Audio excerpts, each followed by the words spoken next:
Guys, ang dami sa inyo nagtatanong, legit po ba itong si Surety Cash? And I'm so sorry, ngayon ko lang siya talaga nasilip kasi, well, panoorin nyo lang ng video na to because I will share my experience and my opinion. Kasi akalain mo guys, yung loan app na to ay SEC registered. At pag SEC registered, well, we have questions, but technically, rehistrado means legit. And yung loan app na to, yung nagpapahiram daw ng up to 25,000 pesos na kaagad mo matatanggap pag na-approve ka. So, bago nyo siya i-download, guys, mas mabuti pa panoorin yung video na to because mas mabuti nang meron tayong tamang expectation sa isang loan app. Hello everyone! Welcome back to my channel. It's Ate Red here at dito na sumisilip tayo ng iba't ibang mga loan apps. Kung bago pa kayo dito sa channel, please subscribe dahil nagre-review po tayo ng mga loan apps dito. Mas gusto ko pong i-review yung mga legit. Pero for your benefit, sinisilip ko rin yung mga hindi legit ay yung mga legitan lang. Kasi hindi lahat ng mga loan apps na nasa SEC na website ay okay. Ito nga request nyo na silipin ko tong si Surety Cash. And this video is not sponsored. It is based on my personal experience. Now, nakakaloka guys kasi dati, every time kasi may nag-request na reviewin ko tong si Surety Cash, pag-check ng Google Play Store, wala siya. Dahil ilang beses na rin tong nawawala sa Google Play Store dahil napabalita na to dati na na-revoke yung license niya. And then, just recently, napabalita rin na minultahan siya ng 1 million pesos, it says, charot, because of a number of violations. Kasama na doon yung mga pananakot sa mga borrowers niyang nagkakaroon na ang problema sa payment. Now, it's shocking dahil nakabalik. At si SEC mismo yung nag-announce na yung previous niya, mga na-revoke, yung previous niya ay na-lift or na-reverse or whatever. Basta, in plain and simple terms, guys, nakabalik.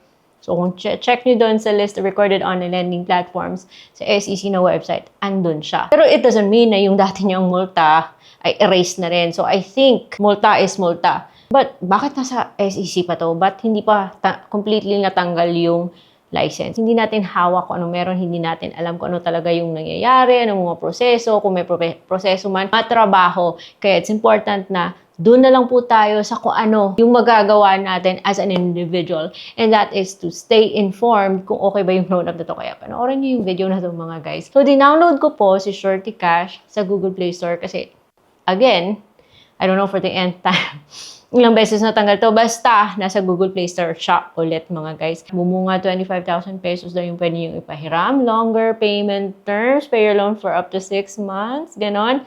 Easy and fast approve. Secure and trusted and borrow again. Convenient payment methods, stuff like that. And ayun nga guys, hingi po siya ng permission na masilip ko anumang nasa cellphone mo, kaya mag-a-agree ka doon bago ka makakapagpatuloy. And of course, mga permissions na kailangan mong i-allow, andyan lalabas yun, kailangan mong mag-okay. Right now, I still have questions, but well, andun siya sa Google Play Store kaya silipin natin. And yun, lumabas. Di pa nga ako nakakapagbigay ng phone number. Sinabi niya ng 10,000 pesos daw, 0.5% per day, and 90 days na term. O talaga bang ganon? So, I click borrow now. Yung OTP ay nanggagaling kay Surety VIP, at least hindi nanggagaling sa kung saan-saan.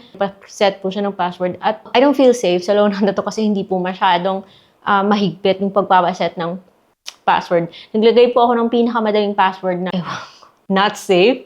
And tinanggap naman niya. Tapos may mga pa-recommended login method pa siya na pa-set pattern daw, yung ganong drama, pero hindi na ako nag-bother, guys. Na-shock ako kasi pagkatapos kong mag-login, sinabi naman niyang 100,000 na yung pwede niyang ipahiram. So, kutob na ako. Pero pinagpatuloy ko pa rin, guys, para makapagbigay po ako ng review para sa inyo. So, I click borrow now at hingi po siya ng mga personal information natin.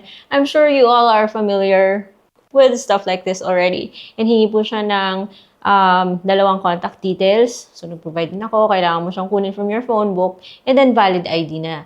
So, yung mga valid ID sa kailangan niya, kasama na dun yung UMID, driver's license, SSSTIN, passport, PhilHealth, PhilSys, PRC. Kailangan mo rin i-allow yung access niya sa camera kasi kailangan mo yung picturean. Pagkatapos mo pag-picture, kailangan mo pang manually na i-fill out yung details kasi hindi mo siya automatic. Okay. Tapos nun ipapakonfirm niya na tama ba yung nilagay mo at hihingi na siya ng mga bank card, mga ganon. And binigay ko sa kanya yung GCash ko. So, lumabas to between 1,000 to 5,999. So, hindi po siya nagbigay ng parang solid na offer na yung fixed amount. May pa-range siya. Ayoko sa mga loan app na parang gugulatin ka, yung ganon. Sana naman nagbigay na siya ng offer. Total, nagbigay naman ako ng basic information ko. Pero ito yung style niya kasi may pa-Dear VIP exclusive pa siya na may 98% approval rate for limited time only ng pa-pressure. 1,000 to 5,999 daw na may 0.2% per day. At sasabihin pa niya, for example, sa 1,000 ka ma-approve, 1,060 or 6,900. Well, kung iisipin mo, mukhang mababa. Pero ito yung nakakatakot, guys. Kasi kinlik ko yung loan agreement kasi gusto ko malaman kung kakaltas mo siya or ano man. Pero walang nakalagay, blank po yung loan agreement. So, proceed ka ba sa loan app na hindi naman nilalagay talaga yung term? So, you don't really know what to expect. Bakit blank, diba? Dapat aware na tayo kung kakaltas ba to o hindi. Parang may feeling na ako na yung mga loan apps na ganito, hindi naman talaga siya nagiging 90 days sa simula eh. Mag-i-expect ka na 7 days lang siya.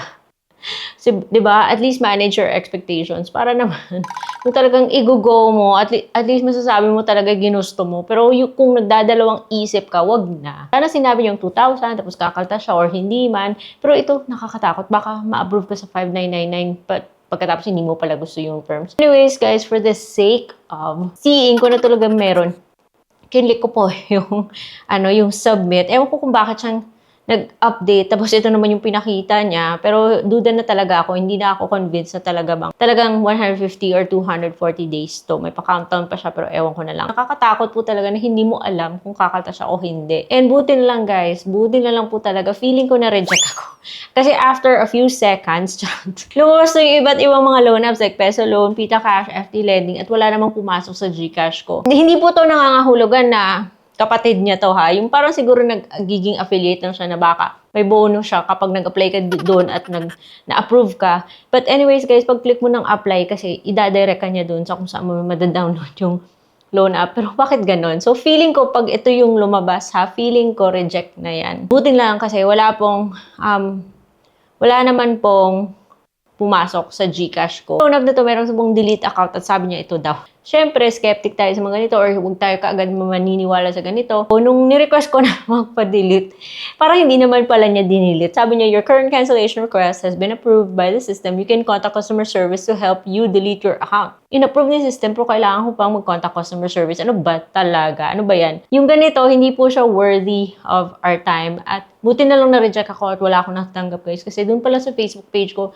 ang dami pong nagsasabi na hindi po siya maganda. Ang laki pong kinakaltas niya. Tapos 7 days lang siya. Ganun din sa Google Play Store na mga reviews. Kaya para sa akin, no na no po ako sa kanya. Hindi ako comfortable. At bakit naman nagkaroon siya ng mga news like namultahan siya ng 1 million, bakit ilang beses na ito nawawala, bumabalik. So parang hindi maganda yung track record niya. So 'di ba, prevention is better yung cure.